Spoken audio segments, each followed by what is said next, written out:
What happened on Monday night against the Patriots and why it will never happen again. Plus, McDermott and Daboll. What's wrong and how it can get fixed. Plus, where the Bills stand in the AFC and what needs to happen to save the season. That's all coming up on this week's edition of the Buffalo Plus Podcast. Welcome back to the Buffalo Plus Podcast presented by Connors and Ferris. Mike Catalana, Dan Fates. I am Jenna Cottrell. We're getting you ready for Week 14, but of course we're also going to talk about what happened between the Bills and the Patriots. Mike, there's a lot to discuss with this. Where do you want to start with this? Let's start with the way the game ended up being played. And Dan, you were down on the field, so you know the weather portion of it. But there's no question that the weather impacted the game. Correct. It didn't totally cripple it, but it impacted. Correct. It was these strange circumstances that we had, right? And it led to a game that I don't think we will ever see again. I mean, the Patriots running it on nearly every play. Yeah. And what became the narrative of the game was almost as if the Bills couldn't stop the run. But then when you really take a look at it, Patriots weren't that effective running the ball, certainly not to score points. They got the one touchdown and the two, and then they had two field goals. Mm-hmm. The whole game came down to the Bills' offense failing and not being able to capitalize, as Sean McDermott liked to point out, on the great field position. So I think it was more a failure of the Bills' offense, credit to the Patriots' defense, and then the big-time narrative of look at Belichick, who obviously is the best coach of all time, at least in my opinion and a lot of other people's opinion. But his idea to run the ball on every play, to me, was a factor in the game, but it wasn't the reason that the Patriots won the game. Well, and we talked about this after we had our post-game blog. We always have our initial reactions. We put them up on YouTube on the night games. They go up in the morning here on the Buffalo Plus YouTube channel. Like, comment, and subscribe. We're nearing now 12,000. Thanks, Dan. Crazy to think that. We even had a shout out. Mike and I were doing our live hits before the game, and we interviewed somebody. So shout out if you're watching. And he's like, oh, I watch your guys' stuff on YouTube all the time. So we appreciate that. We enjoy it. We find viewers everywhere. But to go off that, Mike, you're talking about the weather. Like, I know a lot of people, there were a lot of fans there that, oh, the weather. And then there were some people and even some analysts, like, you know, again, I'm not trying to give like clickbait to all the other like shows, but like FS1 had it and said it was a snow game, was like the lower third graphic. Like, It snowed for like 4 minutes of the game. Pre-game was awful. Like the shots that you saw before the game of the swirling snow, I turned into a snowman in a 2-minute live hit. Like, that weather was really bad. You asked to do that live hit. Yeah, you did. I asked. Can I just pause you right there? I just loved it. You had one snowflake fly directly onto your face, and it was like the biggest snowflake I've ever seen. And the kicker too out there. And like I said, the wind a lot of times swirls at Orchard Park or at Highmark Stadium or the Ralph or wherever you guys want to call it. Like, but the wind was blowing directly into your face to have the live shot. Like, have the stadium as the background. If we would have turned around, you would have been like, oh, whatever. Like, the snow would be hitting you. It was just constant. Anyway, the conditions were way worse pregame. Tailgating was awful. During the game, that game wouldn't even be, honestly, in the top 10 worst games that I have filmed in, element-wise. Games that have impacted weather. It was worse during the Colts game, Mike. It was cold, rainy, constant. Jenna, like, there have been worse games. I mean, obviously it was not this snow game. It wasn't sub-0 degree temperatures with this wind chill. Yes, the wind was blowing, but very hard the one way. Yes, it did impact the game. Certainly the kicking part and the throwing part, and it did impact the Bills more than it did 100%. But and it's funny, getting up to people on Twitter like, were you not at the game? Dude, I was on the sidelines. Like, yeah, I was there. The kicking game was affected. Going away from the tunnel, it was blowing pretty much right into you, and it gusted at times that kind of like jolted you. You kind of had to catch yourself for a second, but it wasn't constant. And like I said, when we get into it, the fact that like the Patriots running the ball, if the Bills go down there and drive at the end of the game and win it, like I thought they kind of felt like they were. Yeah, we're sitting here and the analysis is Belichick was uberly conservative, doesn't trust his quarterback, and they lost. I can't believe you'll lose a game when you only throw 3 passes. this narrative is, and like I said, Mike, like you were talking about, that the Bills can't stop the run. They held their own. Now it sucks when there's two big plays that killed you. You know, it was a big run and stuff like that, but there's a lot that is getting made out of this game that I think isn't necessarily 100% accurate of this defense or this weather. Yeah. I think the thing for me is just the more outstanding things, in my opinion, are the red zone issues that we've seen this Bills team have, and the consistency of inconsistency of back and forth every other week. We've seen this team win and then lose and then win and then lose. And we're now entering week 14. And what was the Bills' last back-to-back win? What was it, week 4 and 5? 5 in Kansas City. Yeah. Yep. So this has been a team that's kind of, it's so interesting hearing the players talk. And, you know, they've been asked, like, what is your identity? It's December. Like, this team's identity is that they can be that streaky and that inconsistent. And Mike, those red zone issues, I agree with Dan. Like, I was waiting for this Bills team to come back and win. And we saw it so many times last year. Josh Allen in the fourth quarter able to overcome. And this year, this team has not been able to really win a close game. They haven't been able to put the points up to do it. And those red zone issues, like, it's so concerning where they're at. And the frustrations that they're having, because this is not just one game. This is not just 2 games. It reminded Dan and I, certainly offensively, they didn't have the turnovers, a bit of Jacksonville. It's kind of funny to compare Jacksonville I agree. and New England. When they get, and you guys will hear, everybody knows the phrase, they'll say behind the sticks. Like, when you're more than 10 yards to go, when you keep going in the wrong direction, it's tough, especially in the red zone, because the space is limited. So you're sitting there at 3rd and goal from the 16, that's brutal. And they put themselves, and it's dumb stuff. Josh cannot take a sack in those circumstances. You got to get the ball out. You can't have false starts, Dawson Knox. It's just a killer. And when it's already a struggle, and then you add in those things. And when I say that, look, a guy gets beat, the quarterback gets sacked. I get it. That can happen. But that clock's got to be in the quarterback's head to say, I got to get it out. We can't afford this. You know, it's not like it's 4th down and you got to make the play. And the false starts and the holding calls sometimes, you know, that comes a lot of times from missing your assignment. And now you got to grab a hold of somebody. So they've done that a lot. And what did Daboll say right away? McDermott said it. We went backwards. Like, you know, everybody's trying to find this one consistent thing, and it's consistently inconsistent, however you want to phrase it. Like you said, where it's like, yep, they did it again. Yep, they went backwards. Yes, they had a false start. You know, and then they drop passes when they have chances, when somebody can make a play. Yeah. And I know the guy, people are going to already to comment. The guy knocked the ball out of Knox's hands. Yes, he could have caught it. They could have gotten a touchdown on that one. We know, obviously, Diggs dropped another one. Yeah. But so it's a lot of different things, but the red zone is killing them, Dan. Yeah. And you're going backwards. And I just, they keep bringing up, again, we can talk about post-game press conferences, but they bring up Mitch Morse, who I really think gives some thoughtful answers. And he was asked about the red zone issues, and he had the best quote, I thought, that was, you know, useful at the end of the game, where he said, there's never an ideal time or opportune time to shoot yourself in the foot, but we choose to do it at the absolute worst times. And it's so true. They get to the 6-yard line, you're like, here it comes, and it doesn't. And they shoot themselves in the foot. It's a holding call. And like I said, that has been the lather, rinse, repeat. That is the one thing that has been actually consistent this year, is that it is one problem compounded with another problem, which is then compounded by a missed field goal or a punt or a turnover on downs. That is what has happened. And again, we can look at it, and Dan Orlovsky did a great breakdown of, and Mike, you even asked Brian Daboll about the touchdown that they did have to Gabriel Davis. Phenomenal design, concept throughout.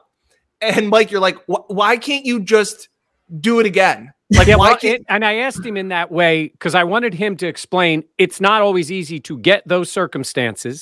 The Patriots know what you did, but they do try to, like he said, we had something similar later. You try to get in that same spot. New England knows it too, right? So within that spot. But what I liked about that, you're right. What I liked about that play was, and Orlovsky was explaining it, that it was the few things that go together. Josh brings that, things that fans don't even notice. And if I get one more person tell me they never play action, it's exactly what they did on that touchdown.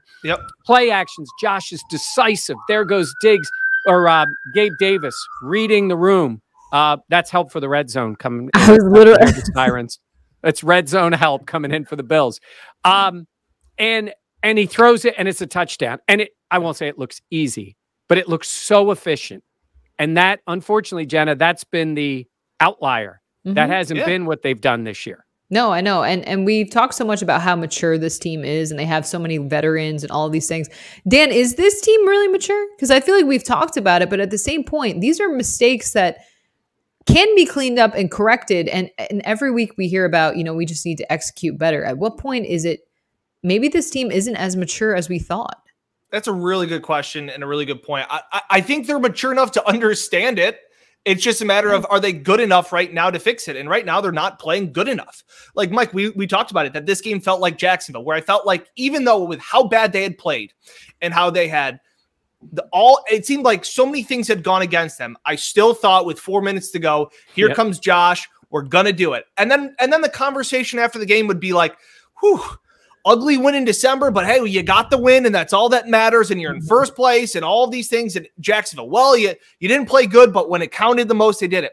The problem is that you can do that game. And the Bills have addressed it too. They said, well, the 200 and some odd rushing yards they gave up. Well, if you take out the one big long run, it's only 3.5 rushing yards. Yeah, but you can't. And if Greg Williams line. Yeah. And so this thing is that you can do this with a lot of teams. Guess what, Mike?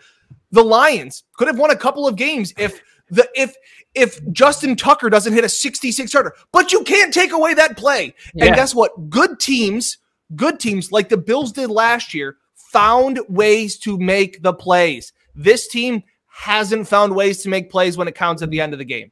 I just have one comment. I just find it very interesting that it is Jenna questioning the maturity of men in their 20s and 30s. I've been fooled by them so many times. Just overall. Yeah. You know what? They're all immature. I should have known. I should have known. Mike, all right, we'll go to mature men then. Bill Belichick. Yeah. Sean McDermott. This situation, Sean McDermott saying after the game, don't give Bill Belichick more credit than he needs. But again, I think what we saw, some of those moments, like the challenge call by McDermott, some of those things where you're like, what is going on? Well, that question was, again, the psychological impact of, look, it's a talented reporter, used to be in Buffalo, Matthew Fairburn.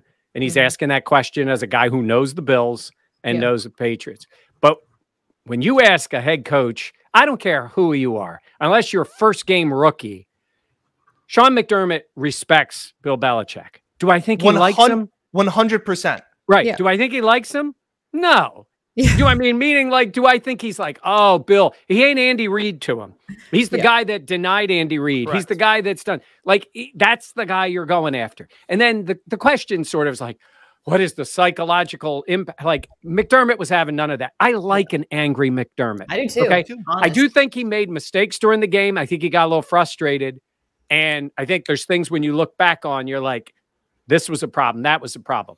And then he threw the line in of Belichick, ridiculously had with his wide receiver fielding punts, and McDermott got in a line. You did see that in the post game where he's like, I didn't want to have what happened to them because that burned the Patriots. Like, even Bill Belichick makes mistakes. But the thing was like the psychological impact. Again, it's not necessarily the question. Sometimes it's the way it's phrased.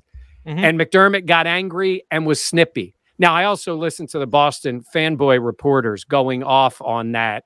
And please, it's supposed to be some tough market reporters. It's a bunch of fanboys fawning all over everything. But the idea was, well, it really is. The idea was just like, dunk on him, Mike. Well, I mean, come on. They would look at us as little small town Rochester and Buffalo. And, they're all like, oh, McDermott is getting whatever. Yeah. Yes, it's Belichick. So I do agree that McDermott made some mistakes. I do agree it's tough to coach against Belichick, but I like when Sean gets cranky. I like when he's mad. I want to see that come out in the team this week. Two things off that point. One, Sean was more emotional, more intense on the sidelines than I had seen in quite some time. And I liked that. The question was kind of like, the follow-up question from the Matthew Fairburn, who used to write for The Athletic in Buffalo, was like, do you think that rubs off your team the wrong way? Does that frustration kind of bleed into your team? And he's like, that's who I am. And again, I go back to what it was in Jacksonville when the Jaguars are going, their sideline was dead. Like they didn't. And I think Sean was doing everything he could to keep his team in it. Yeah, he was pissed off at a couple of calls. He was livid at some refs and was pointing at them and all those things. I liked all that. It's not over the top. It's not comical. Like you see Belichick throws the phone. It's like, oh, he gets it. It's like, oh, so when Sean yells at a ref, it's childish? No, it's not. Sean McDermott has earned the respect that he can be himself on the sidelines. And I think he's also, as we've been saying, trying to send a message to his team. Yeah. Like Sean's angry. You guys get angry. I'm angry. Where are you guys? Yeah, I completely agree. And I feel like we've seen him be so disciplined all the time that it's like, you know what? No, he is frustrated and it's going to show, and react to that. Sometimes when someone, I feel like when they're very stoic or whatever, you're like, oh, it's okay. But seeing him get that angry and that frustrated, like that sent the message home. You're right, Jenna. It's so funny you say that, because I always think when a guy is stoic and they're winning, he looks, so calm, cool. When they're losing, he looks clueless. When a coach is fired up and they're winning, he's emotional. When they're not, he's lost it, and his team is going to follow it. Look, I go back to from when we were in Jacksonville. Sean McDermott, first year, lost that playoff game, and watching that guy stand outside the locker room and greet every one of his players coming in the door. You remember that. Here he is standing there, and I thought, wow, in this big moment when they lost his first playoff game, that's who he is. And I think he's still that guy. Does he get cranky a little bit? Yeah. Does he not want to lose to Belichick? Yeah. But the other part about this is he's 2-2 in his last 4 games against Belichick. Okay? I don't care if Belichick didn't have the team he wanted last year. He beat him twice and he blew him out in the second game. And this time Belichick got him. And he got him in a close game in the one in 2019 at the end of the year. So it's a rivalry now. It's on between the two of them, and they'll get another chance. And Mike, going off that game back at the end where he blew him out, that was Monday Night Football. That was the Bills just putting dirt over the Patriots' grave of that season. I remember asking McDermott after the game in the Zoom call, Belichick and McDermott had a long post-game handshake. Like it was like in Belichick terms, it was an eternity, because we've seen his post-game handshakes be milliseconds. You got to slow them down. You have to slow them down. Seriously. He pulled McDermott in close, and they had... I forgot about that, yeah. I remember tweeting it out, being like, this is something. Like, Belichick doesn't do this. And you should have played this Titanic music over the top of it when they were hugging. Yes. And the fact is that I asked McDermott about it, and he was like... And I knew he wasn't going to tell me what Bill said, but I said, like, what did that mean? That, like, it wasn't just the, oh, hey, I beat you, hey, once again, I beat you, or hey, you beat me with Cam Newton, or like whatever. You know what I'm saying? It was a meaningful conversation. And he's like, yeah, he's the greatest to ever do it. He said that. Like, so to sit here and say like the fanboy media in Boston to go, oh, it's disrespectful. Nobody respects. Like, Sean McDermott's all about respect. But he's not going to sit there. He's not going to sit there and be like, guess what? If we give up an 8-yard gain instead of a 64-yard gain, guess what? I probably beat this dude. So don't sit here and tell me that he outcoached me so masterfully when he even went on to say it, Mike. It wasn't a shocker that they ran the ball all the time. He's like, we knew it was coming. What do you want me to do? Yeah. I will say, though, I think that's a point of frustration for so many Bills fans, Mike, is the fact that you knew the Patriots were going to run the ball, albeit not as much as only 3 pass attempts from Mac Jones. But at the same point, the Bills struggling to contain the run. And again, if you take out that long run, what's the yards per carry? It doesn't matter because they gave up that really long touchdown. But at the same point, I think Bills fans are so frustrated because you can run on this Bills team. And we've seen this now, the Colts game. We've seen this stretch back years. Yeah, it has not been a strength. They don't have a guy that just eats things up in the middle takes on 2 blockers. Like, I think they thought Starr was going to be that guy and coming back from COVID and not coming back from COVID. Yeah. So it's not been the case. The thing was, what's frustrating and what got into the whole question of whether they were embarrassed with Hyde and Poyer and all was the fact that they were basically running the same play. But when you watch those plays and you watch them on the tape and you see it's just pull the guard from the left side, bring him to the right, hat on hat. And that's big boy football they're trying to do. The point was, it was impactful to a point. The Bills could have gotten them out of that with a touchdown. Diggs catches the ball. They make the field goal. Like, a bunch of things could have happened to get him out of it. The Bills never got him out of it. That's why I put the blame on the Bills offense more than I do the Bills defense. Yeah. And that's a great segue, because we look at this all the time, and this is the segue to the offense. But I just want to make one last point about the Bills defense, is the fact of the Bills offense can be so predictable. It's so predictable. You don't want defenses to be able to know what you're going to do. The Bills knew what the Patriots were going to do. It didn't matter. And now, granted, Mike, they only had 11 first downs. So again, it wasn't like they marched down the field all the time on the Bills. But this thought that the Bills offense needs to be unpredictable, or that defenses now know what we're going to do, is a whole bunch of BS, in my opinion. Because this Bills offense you should be able to, at some point, tell another team what you're going to do, because they know it. Like, you act like these coaches don't study film for 50 hours a week, and that they're going to be shocked when a new play comes in. Like, well, I've never seen that. They've seen it all. These coaches get paid. They have assistants that just watch film for days, and to sit here and be like, we need to be more unpredictable. You guys, the Bills offense was very predictable in 2020. Stephon Diggs was getting the ball. Teams knew it, couldn't stop it. Guess what they still tried to do? He saw the most single coverage in the league. Do you not think that teams were like, hey, this Stephon Diggs guy, he's pretty good. He's pretty good. No, they went in there with a plan, and the Bills just were better. The Bills are not that good this year on offense for whatever reason. And it's struggling. And this thought of being unpredictable, or this balanced offense, to me, is just a load of BS. Do what you do. It's throw the ball, because the best plays that the Bills had against the Patriots in those conditions were Josh Allen throwing the ball. Those were the most productive plays.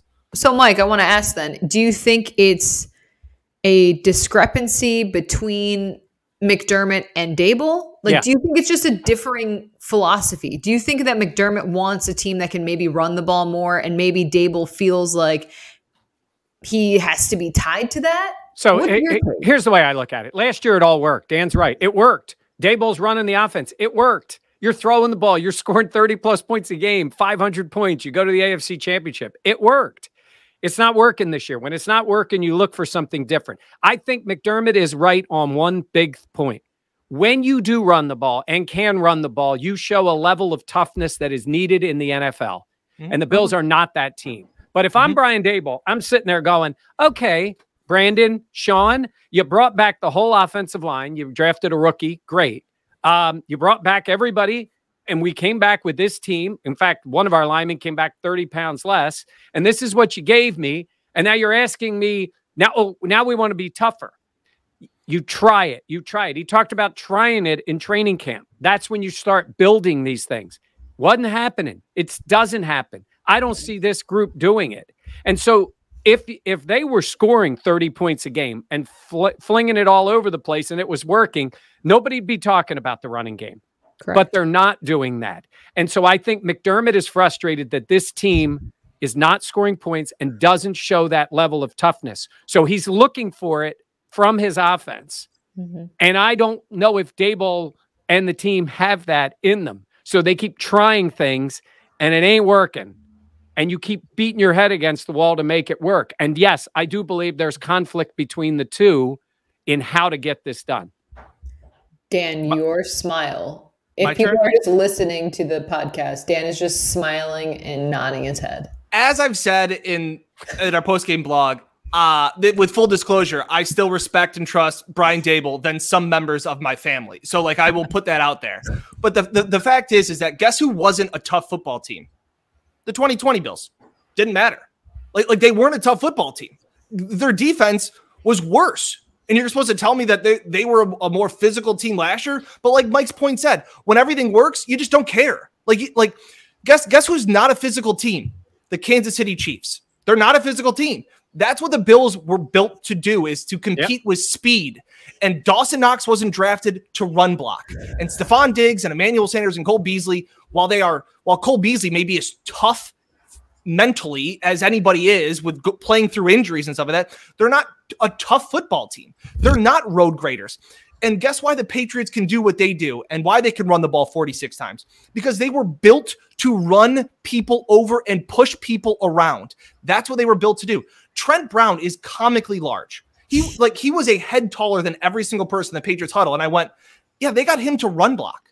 He's their offensive tackle. He's a human mountain, and he's moving people around. Like, they don't have that. And I want to quote like a tweet, because I was tweeting yesterday.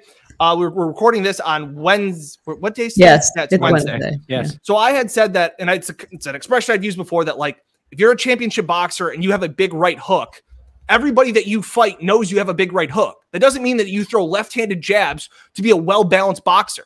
Go in there and throw what you got, and you say, can you handle it? And Chris M., I want to give him a shout out because I thought this was a great analogy. Chris M. tweeted back at me and says, you don't buy a Ferrari and determine to take it off-roading. Like, the Bills are trying to become something that they're not. And Mike, you have said time and time before, and you've asked them, and the Bills have been asked, what is your guys' identity? They're a team that is built to spread teams out. That's what they were constructed to do. And now they're trying to fit a square peg into a round hole by going, we want to be a tough football team now. And they're not. I would agree with you. I don't think they're built to be tough like you talked about. I think they're built more for finesse. But at the same point, I think we've seen, Sean McDermott came into this season, Brian Dable, Brandon Beane, about their fastball being their receivers, and they want to keep their receivers. I feel like we've seen, Diggs has been good, but Cole Beasley has basically been out of it. I feel like Emmanuel Sanders has kind of faded in these last couple of weeks. Gabriel Davis, you've seen him catch the ball more, but talking about Dawson Knox including in that, he had some bad drops in that game. So I get totally what you're saying, Dan, but at the same point, I just don't feel like the level of play from some of those receivers has been at a level that we saw last year as well. You're right, but defenses are playing them differently, and you do need to adjust. And the Ferrari comparison is an interesting one, but if you take that down a notch, where it doesn't have to be the Ferrari, you might still need Subaru and Tesla. No, they don't Tesla? make. Mike, give me a Tesla reference. Come on. on. Right, you want a Tesla reference? So everybody knows I have a Tesla, right? Because I'm green. I'm green. I want everybody to know that I'm green. I put snow tires on it. I love the car, but I put snow tires on it. Do I love driving it with snow tires? No, but at times I need those snow tires because that's what you need. That's the analogy to what you have with the Bills. There are times you need to run it. You need to be able to run it. It needs to get through the snow. And that's what I'm saying with the Bills. The issue is with this team, they aren't what they were a year ago, and they don't have that other gear. And the other thing they cannot do, because, again, they're not built to do it. Man, there's teams that can crush you with a screen game. This team has thrown, they had the screen against, who was that? Against New Orleans. Yeah. Because you tweeted about it. I tweeted in capital letters, the Bills executed a screen because they don't have the linemen. I like all those guys. They don't have the linemen that can get out in front of a screen. They don't have the timing. They're just off on all that. Orlovsky talked about it when we talked about the Bills screen game. They don't have those other gears that you need in different circumstances. But to your point, what gives them a shot, the puncher shot, the big left hook, is that they can throw the ball. So put it back in Josh's hands and chuck it around the park. Well, two things, Mike. It's so funny because you talk about putting snow tires on a Tesla. That's what the Bills want to do. Unfortunately, they were put on by me, who doesn't know how to put on snow tires correctly, so the car sucks. So now it's not. So now it's just a Tesla on baloney skins. Yeah, with crappy lug nuts not tested in right. That's what you got. And I love that we have now come, it seems like almost full circle. Because somebody tried to call me out on Twitter being like, oh, this guy doesn't know what he's talking about, covers the team. He probably has tweets somewhere saying they should have run the ball more. You will never find a tweet of me ever saying to run the ball. I am then very open, very honest to throw the ball on every single down ever. Okay. Yeah. But the fact is that it was, this is great. Let Josh throw. And then somewhere we've gotten to the point where it's like, well, we got to run the ball more. Now people have officially realized that they are so bad at running the ball. It's like, screw it. Let's throw it with Josh. we have come full circle to where everybody's back on my side, where it's like, screw it. This is what we got. Let's just go all in with it. I love it. This team is, as I've said, is going to go as far as Josh Allen takes them. And I thought in the conditions, he played fine. Again, the ball to Diggs catches a ball, things like that. Like, he was still Josh Allen, and I still think that's what you're going to get with him. And again, it sucks that, Tyler Bass misses a tough field goal going into the wind. That's tough. Again, we can look at all of these things and say coulda, woulda, shoulda, and what if. But at the end of the day, you lost the game, and it may seem like the sky's falling in and that Brian Daboll can't call plays anymore, that this can't happen. And that's just not the case. Like, I still have faith in – I still think Brian Daboll is one of the top of the line offensive coordinators in the league. And it's not him that is full starts. And he's not the one holding. And he's not the one shooting himself in the foot on these drives for the most part. I mean, yeah, and I think you look at the progression of Josh Allen, and you can say that Brian Daboll has been obviously most of that is on Josh, but at the same point, like, Brian Daboll is a huge piece of that. Real quick, as we wrap up the Daboll McDermott part, one, I think they'll get it sorted out. Maybe they already have for the rest of this regular season. But I'll tell Bills fans who want to push that guy in 2 minutes, I think he's still going to get a head coaching job. I think it's still out there for him. And if not, you put Brian Daboll on the market, he's snapped up in 5 minutes to be a coordinator somewhere else. So you'll be complaining about the next offensive coordinator too when plays don't work. All right. Brian Daboll. It's the easy scapegoat. Notch. It is. Yeah. It's about play calls. Is anybody complaining about the play calls of Leslie Frazier for the defense when they didn't stop the run like you wanted in the last game? Is it play calls, or is it the players themselves, or is it the execution of those plays? So, okay, wait. Go ahead, Dan. Is Sean McDermott calling plays on defense? I think he has a pretty big impact on the defense. Hey, look, I've seen him with the play sheet, but that's quite a bit of times at all. That microphone. He is. That's who he is, and he's worked with that. That wouldn't surprise me or bother me one bit if Sean's involved. But he did that in the middle of last year when the defense was giving up 30 points a game, and he said he had taken back the play calling. Okay, going off of that though, Mike, you mentioned the players. Yeah. How much of Brandon Beane do we have to add into this? Where do you think that level of should be at? I think Brandon Beane is an outstanding general manager. Yeah. I think he has given the Bills something they did not have since back in the Super Bowl days, which is legitimacy in the front office, respected guy. Is he perfect? No. Has he whiffed on some things? Yes. Did they calculate incorrectly this year about the offensive line? I think they did. I think they thought, bring him back, add a rookie, let's see where it goes. I would have liked to have seen more there, more depth, maybe upgrades at some of these spots. I think that's really where they've kind of let the team down. He's tried. Could they have done something at the deadline? Yeah. Would it have been great to get another body in there? Yes. But these are the guys they have, and I still don't think it's been good enough. So you could make that argument on Beane, who you're not going to sit here and have me criticize him that he doesn't know what he's doing. He's a great general manager, but this has not been the same offseason that he had the year before. It gets tougher. Now we get down to a few big key moves, and I think in total he's done an outstanding job. I think he deserves some criticism for the way the O-line has played. Yeah, I feel like the process is had a full-on relationship. So they start dating in 2017. Jenna will probably add in great analysis here. But Mike, as you're talking about it, where you're complimenting him, but I'm like waiting for the big but, like to be like, he's great. He's a great. Obviously, Brandon Beane's, I have a lot of respect for him. Yeah, like he he's had so many good times together. on top of that, he's a Braves fan, so I know he's like a really smart GM. Right.